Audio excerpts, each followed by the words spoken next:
2012 got shut down, never to reopen again. Oakland said that they couldn't afford to keep the schools open. So they weren't going to provide public transportation. They were going to send the students from these schools to charter schools, which some were like an hour and a half away, a mile and a half away from where these students lived.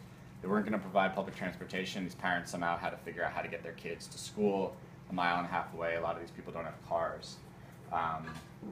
So the parents and teachers and students at Lakeview Elementary decided to have a sit-in on the last day of school. And when everybody else was packing up to go home for summer, these parents and teachers sat in, and then that night they popped tents in the schoolyard. And then they stayed there Saturday and Sunday. And on Monday, they actually opened up the building, and they started the People's School for Public Education. And they opened up the school building itself, like the physical infrastructure, to create a school. They invited in all these teachers and volunteers and folks to come steward the school. And it was amazing. Really, really amazing. We had like classes from 8 a.m. through 3 p.m. and then after school programs. Parents were literally coming and like meeting the different teachers and volunteers, signing a liability form, leaving their kids that were like between 4 or 5 years old and like 12 years old with us the whole day while they went off to work or went off and did their errands. They'd come back at like 3 or 5 or 6 o'clock and pick their kids up at the end of school. And we had theater classes, art classes, like every day. This is a full schedule, like theater class, art class, social justice class, like PE and like gym time. I don't remember if we had like math. But it's summer school. It's like, right? But we also had a gardening class. So actually my introduction to this whole project was somebody hollered at me on the side of the street at some protests, and they were like, hey man, there's some garden beds down at the Lakeview school. You should really go down there and just see if you can like help out, make them look nice again. You do permaculture, right? I was like, yeah, because that's what permaculture is. Like, hey, you're the guy who does the gardens, like go help them. So I went down there and I ended up actually becoming the garden teacher for the next 3 weeks. Like every day I'd wake up and go to this school at 8 in the morning and teach gardening class. One to a younger group of kids who were like 5 to 8 years old, and one to the older group of kids that was like 8 to 12 years old. So we do a class every single day, everything from like sorting waste into what's compostable, what's upcyclable and recyclable, what's repurposed, what can go in a landfill, or like do we want anything to go in a landfill.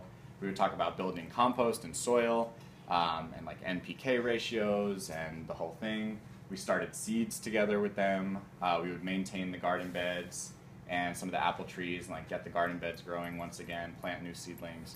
So we did this for like 3 weeks. When I was planning this lesson plan that was going to be really, really cool, I like stayed up all night boiling down like 300 peaches and plums and apricots to make fruit leather, and we were going to like lay out this peach, plum, apricot juice onto wax paper and put in a solar dehydrator, and then teach them how to like dehydrate and make their own fruit leathers. And then the one plant that was like doing well at the school from before we stepped in were the potatoes. And there were all these potatoes in the gardens that were ready to harvest. So I went across the street to a farmer's market one day and I got a bunch of cream from Strauss Creamery, and we were going to teach them how to churn the cream into butter and then cook potatoes that they would harvest themselves with their own hands out of the gardens, which we actually did get to do that part, the harvesting part, and then make fruit leather. And like 6 in the morning, I get the tweet that the Lakeview school got raided, and the cops were there. Someone had gotten arrested on site.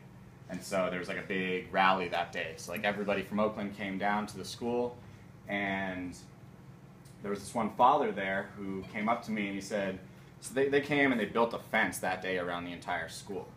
And he came up to me and he said, you know, man, we've been asking them for the last 5 years to build a fence here so that people couldn't just like wander up from the street into the schoolyard, and they haven't done it and said they couldn't afford it, and now y'all are here, you know, making the school with your own power, like from the grassroots, and it's this amazing thing, and now they've like fenced the whole thing off. So here's some of the kids in class. This is like we're up against this like weird paradigm in the state, right? So here's the kids in class. This is the younger crew. This is them harvesting potatoes out of the garden beds. This is the social justice class. This is one of the classes that I stepped in to take this picture for. So basically the prompt was like, what is a utopian society look like to you? Like, what does your ideal world look like? This is what they had to say. They want free care for the old and sick, a gym, a garden, free housing, DJ booth, right? They're just like us. Same thing, we need a DJ booth, no more money, skate parks, music lessons. Education, they actually wanted that. Wow. So this is on their own. Like, this isn't, you know, the teacher like telling them what to think. This is just like we gave them a prompt, and this is what they want for their world. This is them starting seeds.